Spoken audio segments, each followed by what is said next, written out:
yang akan kita angkat dengan metode di Muasdali, bahwa di sana itu ada 4 dimensi, dari mulai anak kecil sampai dengan pemuda, di mana umur 0 sampai 7 tahun itu kita menyebutnya anak kecil, di mana anak kecil itu punya masalah.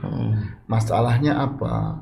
Masalahnya otak yang belum sempurna. Oh iya betul. Saat dilahirkan otak masih kecil sekali, sehingga dia butuh waktu 6 tahun itu untuk otaknya itu utuh, sel-selnya lengkap, sehingga untuk masuk SD di saat berumur 7 tahun. Nah, oleh karena otaknya belum siap, sementara emosi sudah siap. Kemudian nurani sudah siap, karena itu kan adanya di dalam jiwa. Nyawa itu tidak ada kaitannya dengan umur, sehingga dari pertama dilahirkan sudah siap. Nah, namun otaknya belum siap, sehingga banyak tindakan-tindakan yang emosional harus dilawan dengan nurani. Nah, di sini pentingnya kita mendidik anak dengan memperhatikan nuraninya.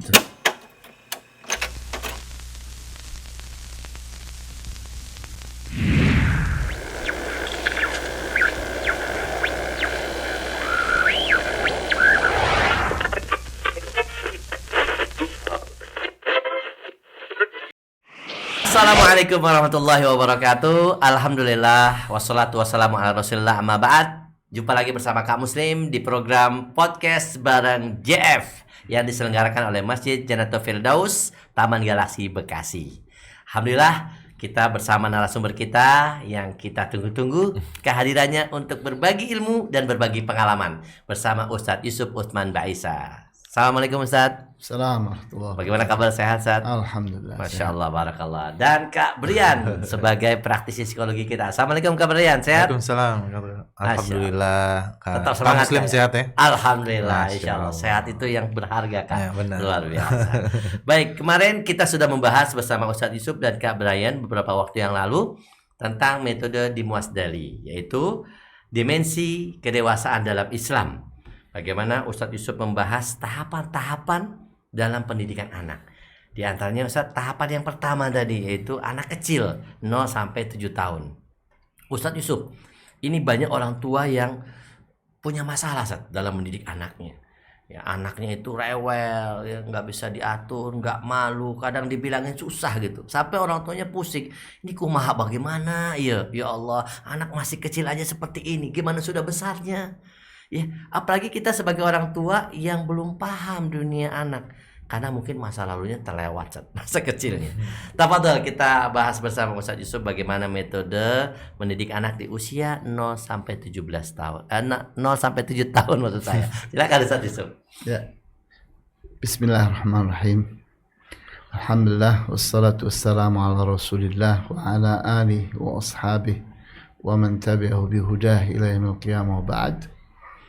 Berbicara tentang anak kecil, bahwa di saat kita itu membedakan antara fisik dan mental, di mana fisik itu seorang manusia telah membawa otak, membawa panca indera, membawa otot dan syaraf, maka ada sisi yang lain dari diri manusia, yaitu sisi jiwa atau nyawa, sukma, batin. Itu penamaan-penamaan untuk satu hal yang sama, yaitu nyawa. Manusia itu di dalam dadanya ada nyawa.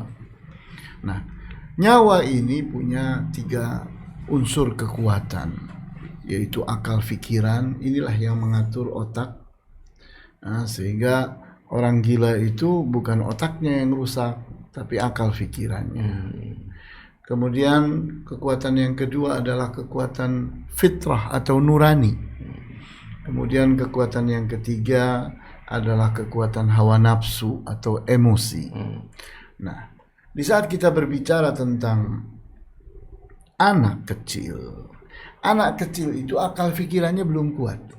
Dia masih sederhana sekali. Kenapa? Karena otaknya itu ini belum siap juga. Artinya dia sudah berotak, sudah berakal, tapi masih sederhana sekali. Dia butuh waktu untuk yakni fisik otaknya lengkap, kemudian berikutnya dia dapat ilmu, dia dapat pengalaman dan seterusnya, sehingga dia akan siap. Nah itu nanti di saat umurnya sudah 7 tahun atau lebih. Nah oleh karena itu, di saat kita berbicara tentang anak di umur 0 sampai 7 tahun, yang mengemuka pada diri anak itu adalah unsur emosi atau hawa nafsu dan nurani atau fitrah. Ini yang paling kuat pada diri anak. Akal pikirannya masih belum kuat, masih lemah. Nah, di sini kita harus melakukan pengimbangan antara ini dengan ini, itu harus seimbang. Antara emosi dan nurani ini harus seimbang. Kita harus mampu membangun kesadaran anak. Nah, di antara kesadaran yang sudah siap pada anak itu adalah rasa malu. Wah, betul, Ustaz. Rasa malu ini itu sudah tertanam pada anak, yakni semenjak awal. Perlu ditanamkan dari awal ya. Bukan perlu ditanamkan, tapi sudah tertanam. Oh gitu. Karena sudah ada di dalam nurani. Manusia itu sudah membawa rasa malu itu dari mulai lahir, karena itu bagian dari fitrah. Fitrahnya ya. Iya, bagian dari nurani seorang manusia. Sehingga kalau orang itu tidak punya malu di masa dewasanya, itu karena ternyata waktu kecil dia tidak berhasil dihidupkan, ditumbuhkan rasa malunya pada saat anak itu masih kecil. Sehingga tugas terbesar kita untuk mendidik anak kecil itu bagaimana menyuburkan, menghidupkan rasa malunya. Dan di antara dalil-dalil yang bisa kita perhatikan, bahwa Rasulullah SAW bersabda, al-haya'u minal iman, bahwa rasa malu itu bagian daripada iman. Nah, di mana kita lihat bahwa iman itu sudah ada pada manusia semenjak lahir. Di mana Islam itu sudah ada bersama fitrah manusia. Kemudian hadis yang lain di mana Rasulullah SAW bersabda, al-haya'u khairun kulluhu, bahwa rasa malu itu baik semuanya. Jadi tidak ada rasa malu yang jelek itu, kecuali kalau rasa malu itu adalah kata salah dari sombong. Nah, di saat ada sombong dinamai malu, itu kan banyak sekali itu. Ada orang tidak mau belajar. Kenapa tidak mau belajar? Malu katanya.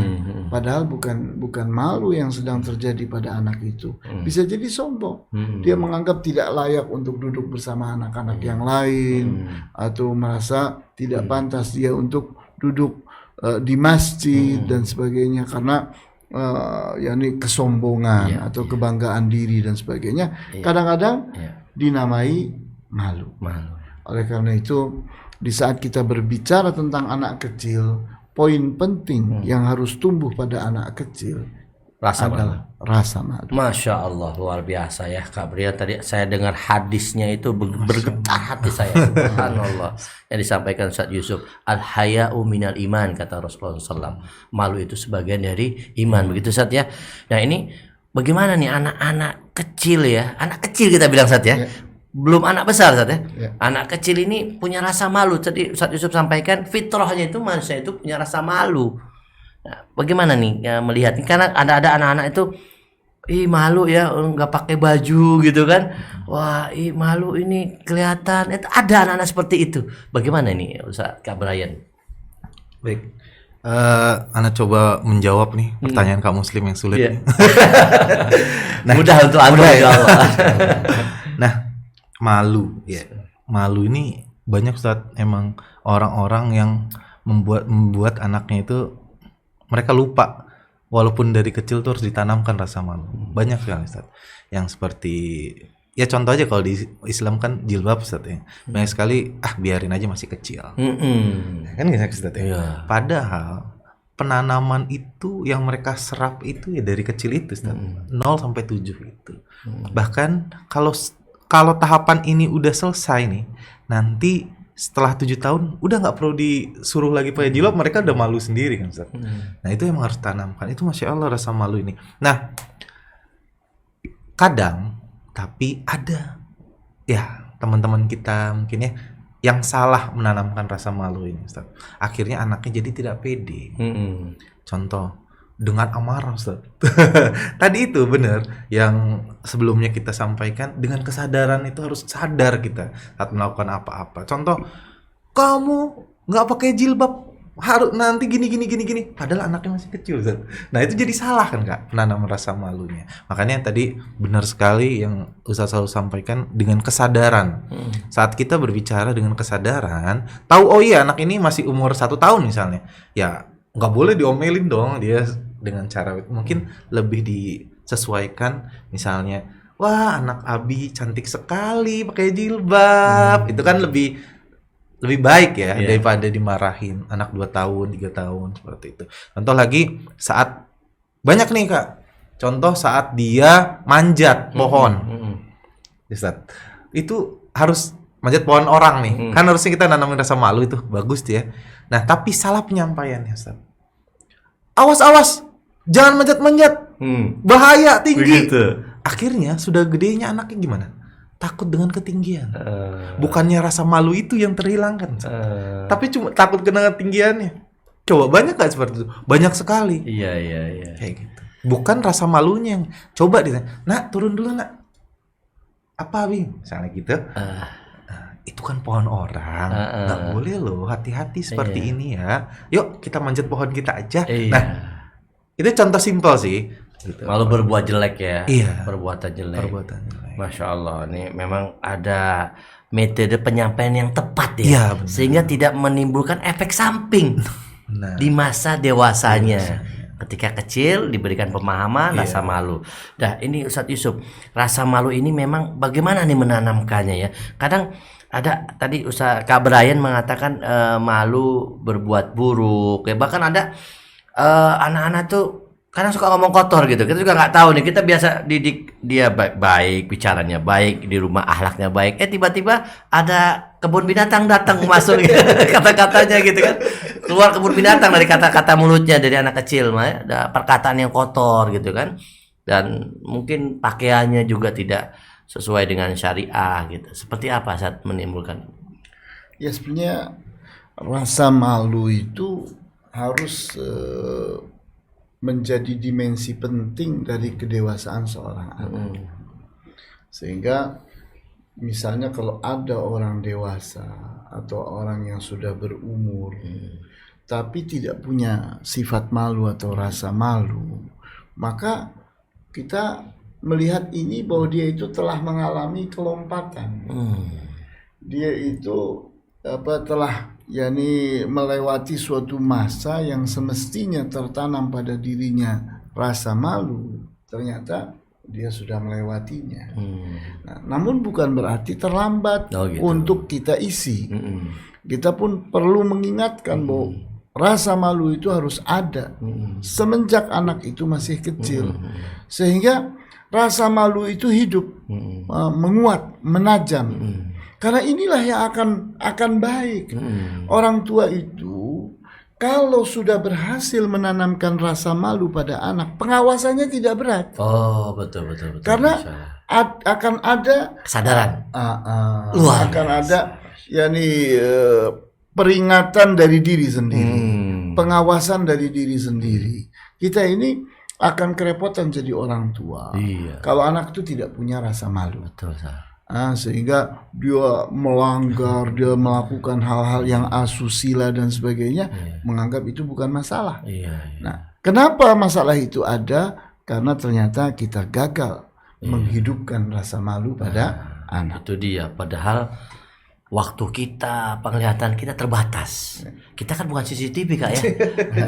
Betul, saya bilang kita, sehingga kalau misalkan anak sudah tumbuh rasa malunya dalam dirinya itu kan, dia akan merasa diawasi juga ya, khususnya dengan Allah Ustaz ya.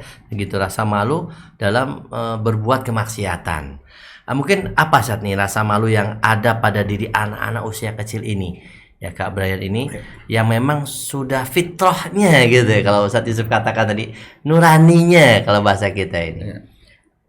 Sebetulnya ada banyak sekali yang saya tuliskan pada saat menerangkan tentang metode di Muasdali. Di antaranya ada 6 poin. Di antaranya merasa malu untuk tampil telanjang, merasa malu mengucapkan kata-kata yang buruk, merasa malu melakukan perbuatan yang jelek, merasa malu melanggar norma yang dihormati orang, merasa malu merusak barang milik orang lain, merasa malu mengganggu kenyamanan orang lain. Ini rasa malu itu adalah kesadaran yang tinggi. Yang semestinya pada anak kecil, kalau ini semua sudah ada, kita itu sudah seperti meletakkan rel. Sehingga kontennya itu nanti tinggal ditingkatkan saja, relnya sudah ada. Rasa malu itu bisa jadi sebuah dimensi yang bagus, sehingga berikutnya muatan itu tinggal dikembangkan. Jadi rasa malu itu memang nampaknya sesuatu yang sederhana, padahal luar biasa. Dan prosesnya juga nggak mudah ya, Cah. Bukan mudah dan susah perkara kita, karena bahannya sudah ada pada anak. Nah, rasa malu itu sudah ada pada anak itu semenjak lahir, karena itu adalah kesadaran dan itu adalah bagian dari fitrah atau nurani manusia. Nah, tinggal kita bagaimana membangkitkannya, menghidupkannya, mengingatkannya, membuat itu tumbuh dengan subur. Itu tugasnya pengasuh atau orang tua atau guru. Iya, tepat nih. Ini bagian dari pengasuh Kak Brian. Pengasuh. Kalau saya Kak Muslim penggembira. Penggembira anak-anak gitu kan. Bagaimana anak-anak gembira dan juga punya rasa malu. Kak Brian menumbuhkan, membangkitkan rasa malu yang sebenarnya sudah ada dalam diri anak itu sejak lahir ya. Tipsnya apa ini? Sehingga kesadaran itu, bagaimana sih orang tua menanamkan rasa malu itu ke anak? Gitu Kak Brian. Rasa malu, cara menumbuhkannya kayak ke orang tua ya, gimana orang tua membuat anak itu bisa rasa malu gitu Ustaz ya. Nah, kayak contoh nih untuk tampil telanjang. Nah, malu ya. Malu gitu. Gimana caranya tuh? Biar bener-bener malu nih kalau auratnya kelihatan. Kan gitu Ustaz ya. Saat dia keluar kamar mandi, anak kecil kan keluar aja kadang-kadang ya. Oh iya, nggak pakai handuk ya. Iya, kalau nggak ngelihat gitu kan, keluar gitu Ustaz ya. Nah, sebenarnya dia udah tahu rasa was-was itu. Tapi kadang kita biarin. Udah selesai mandinya? Gitu kan? Iya. Bukan dikasih anduk, nak tutup ya nak. Iya. Bukan diedukasi gitu loh Kak. Banyaknya seperti itu. Contoh lagi, mengucapkan kata-kata yang buruk. Tadi ada kebun binatang tiba-tiba di rumah. Iya. Ya kan? Serem tuh. Iya, udah keluar. Ya, seperti itu kan. Nah, harusnya saat dia bicara gitu bukan disampaikan, jangan ngomong gitu. Dia kan nggak tahu, tadi kata Ustaz juga udah ngomong kalau ininya belum berkembang. Nah, harusnya bagaimana? Harusnya kita sampaikan. Nah, ngomong gitu kenapa? Dari siapa? Tadi ngomong itu dari dengan siapa? Nanti disampaikan dari si ini misalnya. Oh, tapi itu kata-kata itu tidak baik loh. Kalau kita sedang melihat hewan itu, misalnya monyet, melihat monyet itu kita bilang, monyet itu nggak apa-apa. Tapi kalau yang bukan monyet dibilang monyet tidak boleh, nah itu kan tahu dia, oh kata-kata itu tidak baik gitu kan. Lalu kayak perbuatan jelek gitu ya, tahu tadi kayak pohon tadi ya Ustaz ya.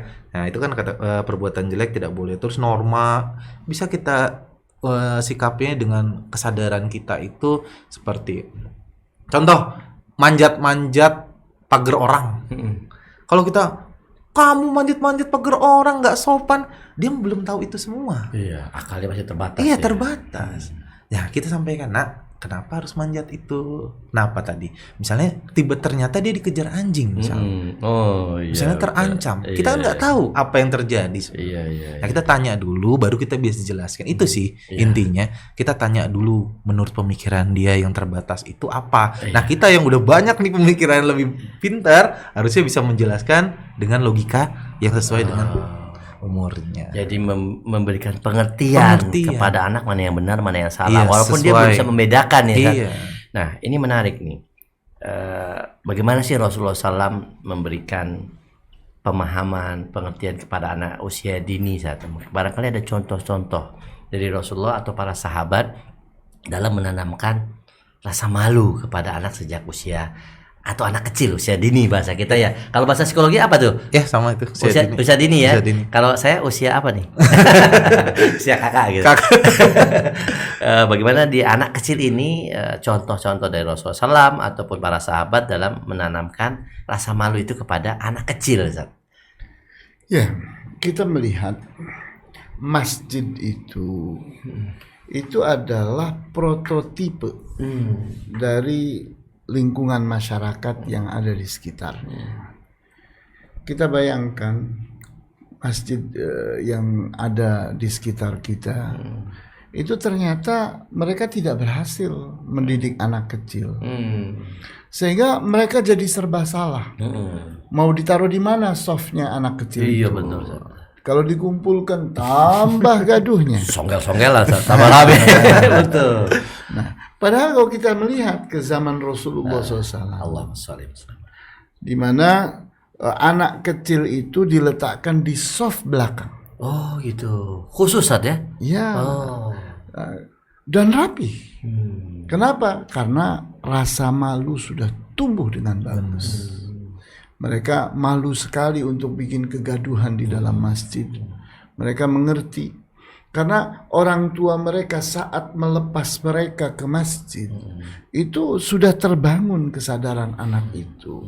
Bahwa masjid itu tempat ibadah, tempat ketaatan kepada Allah, tempat zikir, tempat membaca Al-Quran, sehingga tidak layak itu berbuat kegaduhan di masjid. Nah, penanaman yang seperti itu sudah terjadi di rumah, sehingga DKM masjid itu tidak kerepotan. Betul Kak. Nah, sehingga kenapa kok di zaman Rasulullah SAW yang namanya anak kecil itu dikumpulkan Iya. di soft belakang dan tidak mengganggu orang dewasa? Ada yang bimbing nggak Ustaz? Nah, di sini yang hebat, bahwa Rasulullah SAW bersama para sahabatnya itu sudah tidak kerepotan menghadapi anak-anak kecil waktu itu. Dan di saat misalnya sebagai contoh yang lain, kalau kecilnya masih terlalu kecil, kayak cerita tentang Umamah itu, bahwa Rasulullah SAW saat sujud, Umamah itu datang dan menunggangi punggung Rasulullah SAW. Sampai lama sujudnya. Sampai lama sekali, sehingga Rasulullah SAW tidak bergerak sampai Umamah itu turun. Masya Allah. Turun dari punggung Rasulullah SAW, baru beliau berdiri setelah itu. Jadi bukan berarti tidak ada anak kecil di dalam masjid. Oh iya. Nah, kita lihat itu Rasulullah SAW bersama Umamah itu di mana? Di masjid, ditonton oleh muslimin, dipersaksikan oleh mereka bagaimana Rasulullah SAW bersama Umamah, cucu beliau itu. Nah, jadi kita lihat bahwa masjid itu tidak mengusir anak. Pendidikan itu terjadi. Kalau di zaman ini kita lihat bahwa anak diusir dari masjid. Diomelin Nanti yang jadi problem saat anak itu sudah berumur 11 tahun tidak ada yang datang ke masjid. Iya, akhirnya orang tuanya udah nggak ada, masjid jadi sepi Ustaz. Nggak ada generasi maksudnya. Iya. Jadi memang Rasulullah SAW sendiri sudah mendidik anak kecil ya melalui masjid tadi. Itu juga menarik nih buat DKM masjid ya. Masya Allah, membuka diri untuk anak kecil dan ada edukasi ya, tarbiyah di masjid ini ya, menumbuhkan rasa malu dan menghargai orang lain. Seperti tadi yang Ustadz sampaikan, rasa malu itu sudah ada tidak menghargai hak orang lain, sehingga masih udah begitu dewasanya lewat semua nggak punya rasa malu kan, akhirnya malu-maluin gitu. Ini yang repot Ustaz. Tapi Masya Allah menarik sekali. Mungkin di akhir sesi kita kali ini ada pesan dari Kak Brian maupun Ustadz Yusuf Baisa, bagaimana pesan buat ayah bunda khususnya ya, buat para pendidik menumbuhkan rasa malu di usia anak kecil ini. Kalau bahasa psikologi apa? Golden age. Golden age. Ini anak bahasanya agak ini nih, canggih. Masa kemasan. Masa kemasan ya. Iya, masa kemasan. Ya, baik, di sesi terakhir ini silakan Kak Brian dan nanti ditutup juga dengan Ustadz Yusuf Baisa. Bagaimana Kak Brian pesannya? Silakan. Baik, ini banyak sekali yang terlewat sebenarnya dengan rasa malu ini. Dengan ada penuturan dari Ustadz, kita jadi makin tambah yakin rasa malu ini jangan sampai terlewatkan Ustadz ya. Soalnya membahayakan dan efeknya sudah banyak sekali. Dari aplikasi-aplikasi kita lihat itu. sangat banyak rasa malunya yang terlewatkan Ustaz ya. Iya. Dari aplikasi-aplikasi media sosial segala macam sekarang. Nah, jadi sangat penting. Nah, pentingnya seperti apa? Pentingnya itu adalah dengan cara yang baik menanamnya. Cara yang baik menanamnya, contoh tadi, dengan kata-kata yang sudah terpilih, Kang Muslim. Kita dengan kesadaran kita itu harus bisa menanamkan moral-moral, nilai-nilai malu ini gitu. Nah, gimana caranya dengan kesadaran? Nah, wah susah. Ya belajar. Semua bisa. Saat kita malu, oh, anak kayaknya masih salah nih ngurus anak. Itu kan malu keluar tuh. Iya. Nah, yuk belajar bareng. Apalagi ada podcast ini, Insya Allah ya Ustaz ya. Jadi dari dalil-dalilnya sudah ada, penelitiannya sudah ada, kurang apa lagi? Tinggal kita malu nggak sih sama hasil didikan kita kan gitu ya Kak? Betul. Nah, ada yang perlu juga, ini juga banyak perlu didengar sama teman-teman para pengampu ya. Para pengampu di boarding school atau bahasa ininya pesantren lah ya. Harus dengar dengan pola-pola ini karena supaya tahu kenapa anak pas nyantren atau lagi mondok seperti ini, oh berarti ada yang salah di ininya, jangan lalu dimarahi, dijudge seperti ini. Nah, jadi ayo kita belajar bareng-bareng di sini bersama Ustadz kita, guru kita, dan kita resapi, kita lakuin gitu ya Ustadz ya. Mungkin itu aja dari Anda. Baik, terima kasih Kak Brian, barakallahu fikum. Ustadz Yusuf menumbuhkan kedewasaan anak kecil dengan rasa malu. Tafadhol pesan dari Ustadz Yusuf buat ayah bunda dan para pendidik di seluruh Nusantara. Ya, tadi seperti saya sudah gariskan bahwa rasa malu itu adalah sebuah dimensi kedewasaan anak kecil. Sehingga disitulah poros kedewasaan anak kecil itu diukur. Bahwa anak ini dewasa atau belum. Lihat rasa malu.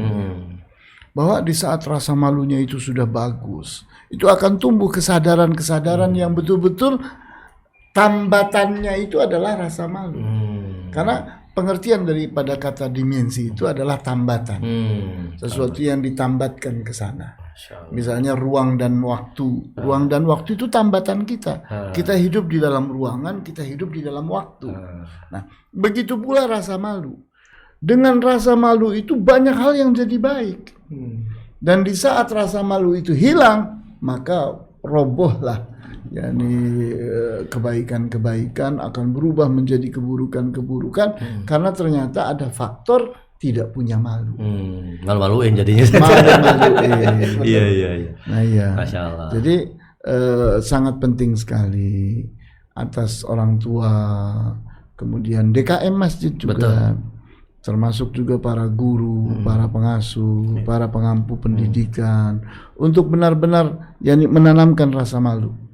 Nah, dan kalau ada anak ternyata terlambat, sudah besar, rasa malunya belum kuat atau masih lemah, maka hendaknya dikuatkan kembali, ditumbuhkan kembali, dibangkitkan kembali, dihidupkan kembali. Karena itu kesadaran yang penting dan itu adalah dimensi yang semestinya harus dihidupkan lagi walaupun terlambat. Masya Allah. Begitu. Masya Allah. Barakallahu fikum Ustadz Yusuf, Kak Brian, luar biasa. Saya sampai malu untuk menutup acara ini. Karena memang dimensi ini harus ada ini. Dimensi kedewasaan anak kecil itu rasa malu. Saya sebenarnya malu sama antum berdua ini mau nutup ini karena panjang, masih banyak pembahasan kita. Tapi mohon maaf Ustadz Yusuf dan Kak Brian karena waktu kita terbatas, dan para pemirsa jemaah Masjid Jannatul Firdaus dan juga jemaah kaum muslimin semuanya, bahwa inilah Islam sudah mengajarkan bagaimana pendidikan anak sejak usia dini atau anak kecil. Semoga bermanfaat. Terima kasih Ustadz Yusuf Usman Baisa, LC Hafidullah, Kak Brian. Semuanya kita sama-sama kakak. Satu dimensi. Dan terima kasih Ustaz Yusuf atas metode dimuasdalinya, dimensi kedewasaan dalam Islam. Insya Allah kita akan lanjutkan untuk pembahasan selanjutnya Ustaz ya, di tahapan-tahapan yang lainnya. Para pemirsa, demikian dari kita studio JF Jannatul Firdaus Taman Galaksi, semoga bermanfaat. Wallahu a'lam bishawab. Subhanakallahumma wa bihamdika asyhadu an la ilaha illa anta astaghfiruka wa atubu ilaik. Wassalamualaikum warahmatullahi wabarakatuh. Waalaikumsalam warahmatullahi wabarakatuh.